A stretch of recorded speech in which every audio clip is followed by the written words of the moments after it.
تو چنگیز خان اٹھا ہے کہ 610 میں، اور اس نے تباہی کا ایک ایسا ریلا اس کے ساتھ تھا، ہر چیز کو خس و خاشاک کی طرف بہا کر لے گی۔ 664 میں وہ مرا ہے، اس وقت اس کی عمر 73 برس تھی، 73 سال 4 مہینے۔ اس نے کوئی 25 برس حکومت کی، اور اس نے چنگیزی سلطنت کو ناقابل تسخیر بنا دیا۔ یہ دنیا کا واحد جرنیل ہے، رات بھی بتایا تھا، جس نے شخصی طور پر تنہا سب سے زیادہ فتوحات کی ہیں، اور اس کا کوئی علم عطائی تھا جنگوں کے بارے میں، ملک گیری کے بارے میں، جہاں گیری کے بارے میں اس کا علم عجب تھا۔ اس کی برق رفتاری، اس کی ذہن کی تیزی کمال درجے کی تھی۔ قبائل کو ایسے اس نے جوڑ دیا تھا،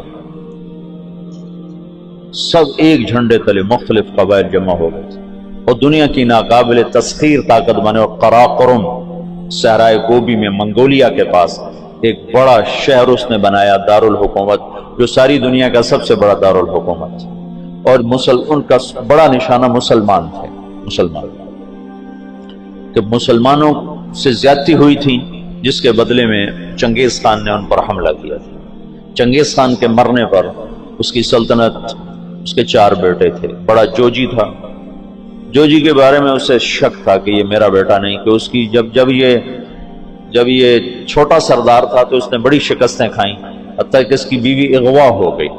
جب وہ واپس آئی تو حاملہ تھی، لیکن اس نے بورتائی خاتون اس کا نام تھا، اس نے ہمیشہ اس کو عزت دی اور اس بیٹے کو اپنا ہی بیٹا سمجھا، اس کا نام جوجی۔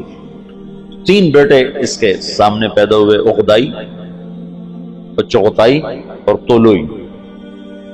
تو اس نے اغدائی کو اپنا جانشین بنایا، اور جوجی کو روس کی سلطنت دی، روس کی، اور چغتائی کو اس نے منگولیا کی طرف کا اور چین کی طرف کا علاقہ دیا، اور جو طولوئی تھا اس کو یہ نیچے آذربائیجان سے نیچے ایران اور یہ شام، یہ علاقے اس نے 4 حصوں میں اس نے اپنی سلطنت کو تقسیم کیا، اور اغدائی کو سب سے بڑا سردار بنایا۔ اغدائی کے دور میں فتوحات کا رخ مسلمانوں سے ہٹ کے یورپ کی طرف چلا گیا، تو ان کا ایک سالار تھا سوگدائی بہادر، سوگدائی، وہ پولینڈ تک پہنچا، پولینڈ تک، لیکن اس میں کوئی ایسی سلطنتیں تھیں نہیں، ایسی چرواہے سے بیچارے غریب لوگ، تو وہ پولینڈ تک اس نے چنگیزی سلطنت کو پھیلا دیا۔ اب یہ وہ ہاتھی ہے جس کے سامنے ساری دنیا کے بادشاہ چیونٹی اور چوہے کی طرح، انہیں میدان جنگ میں ہرانے کی کوئی شکل نہیں۔ تو اسلام کی شکل یوں تھا کہ اب بجھا، لیکن اللہ نے دین کو باقی رکھنا ہے تو انسانوں کو بھی باقی رکھنا ہے جو مسلمان کہلائیں۔ جب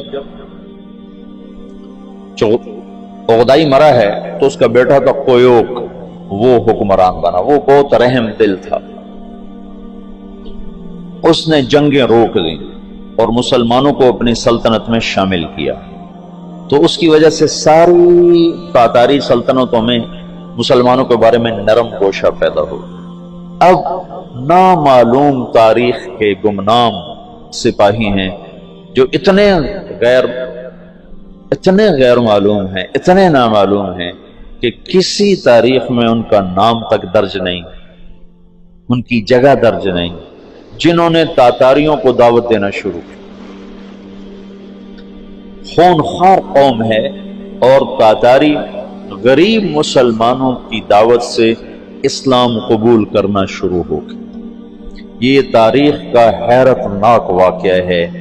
غیر مسلم مورخین بھی اور مسلم مورخین بھی جب یہاں پہنچتے ہیں تو وہ حیران ہوتے ہیں کہ کیسے ایک فاتح قوم نے مفتوح قوم کا مذہب کیسے قبول کر لیا۔ ہندوستان میں کوئی عیسائی نہیں تھا، آج کروڑوں ہیں، کہاں سے آئے؟ انگریزوں نے دعوت۔ اندلس سے سارے مسلمان مٹ گئے، سب عیسائی ہو گئے، کیسے؟ طاقت عیسائیوں کے ہاتھ میں۔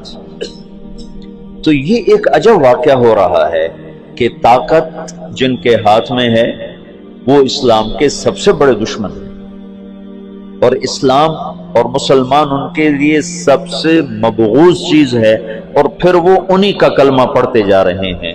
یہ 7ویں صدی میں ہو چکا ہے۔ آج کا چنگیز کسی اور شکل میں ہے، کسی اور نام کے ساتھ ہے۔ آج کا ہلاکو کسی اور شکل میں ہے، کسی اور نام کے ساتھ ہے، لیکن آج بھی وہی ہوگا جو 7ویں صدی میں ہو چکا ہے۔ ہم ان کو سیاسی میدان میں، جنگی میدان میں شکست نہیں دے سکتے۔ تو وہ سائنس ٹیکنالوجی میں وہاں پہنچ چکے ہیں جہاں ہم اور جنم لے کر بھی نہیں پہنچ سکتے، لیکن ایک راستہ ہمارے پاس پڑا ہے، ہم ان کو دعوت دیں۔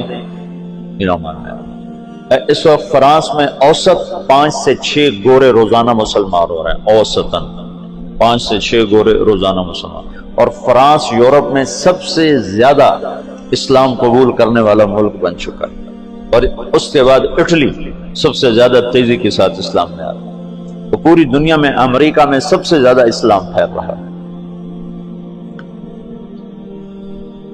دعوت ایسی چیز ہے جو چیونٹی سے ہاتھی کو مروا دیتی۔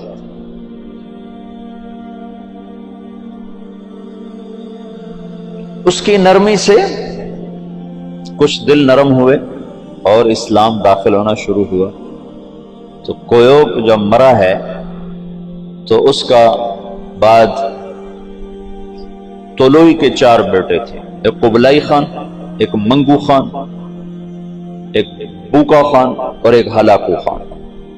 تو اس وقت جوجی کا بیٹا ایباقا وہ سب سے بڑا سردار تھا تاتاریوں میں، تو انہوں نے مشورہ کیا کہ اب ہم کس کو اپنا خاقان بنائیں، تو ایباقا نے منگو خان کے بارے میں کہا کہ اس کو اپنا خاقان بناؤ۔ منگو اسلام دشمن تھا، اس کے دور میں بغداد تباہ ہوا ہے۔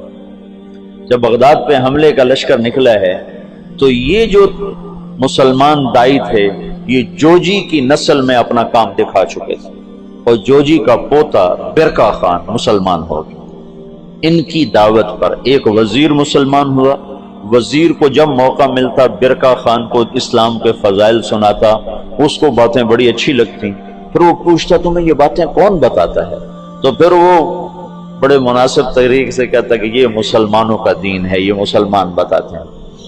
پھر اس نے کہا مجھے مسلمانوں کا کوئی وفد ملاؤ، پھر ایک وفد اس سے ملا، انہوں نے اسلام کی دعوت دی، اسلام کے بنیادی اصول بتائے، تو برکا خان مسلمان ہوا۔ روس آج بھی دنیا کی سب سے بڑی سلطنت ہے، اس وقت بھی روس بہت بڑی سلطنت تھا، تو جتنا روسی مغل تھا اور چنگیزی تھا وہ برکا خان کی برکت سے سارے کا سارا مسلمان ہو گیا۔ کوئی تلوار نہیں۔ ہلاکو جس نے بغداد کو تہ تیغ کر کے رکھ دیا، 15 لاکھ آدمی ذبح کر دیا۔ 658 میں پھر اس نے مصر پہ چڑھے، اس دوران حلب، شام، دمشق کو اس نے اینٹ سے اینٹ بجا دیا۔ پھر 658 میں وہ دمشق مصر کی طرف حملہ آور ہوا۔ تو مصر پر اور ہندوستان پر، حالانکہ یہ دونوں ملک کے لوگ کو اتنے دلیر نہیں تھے جتنے کہ شام، عراق، یہ جو جنگجو قومیں تو یہاں تھی، عرب اور مصر تو مخلوط قوم تھی، ہندوستان مخلوط قومیں تھیں، لیکن کوئی اللہ کی قدرت ہے، نہ ہندوستان پہ مغل حاوی ہو سکے نہ مصر پہ حاوی ہو سکے۔ دونوں جگہ ہندوستان والوں نے تو طاقت سے، اور اللہ کی مدد تو دونوں کے ساتھ تھی، اور مصر والوں نے سیاست سے۔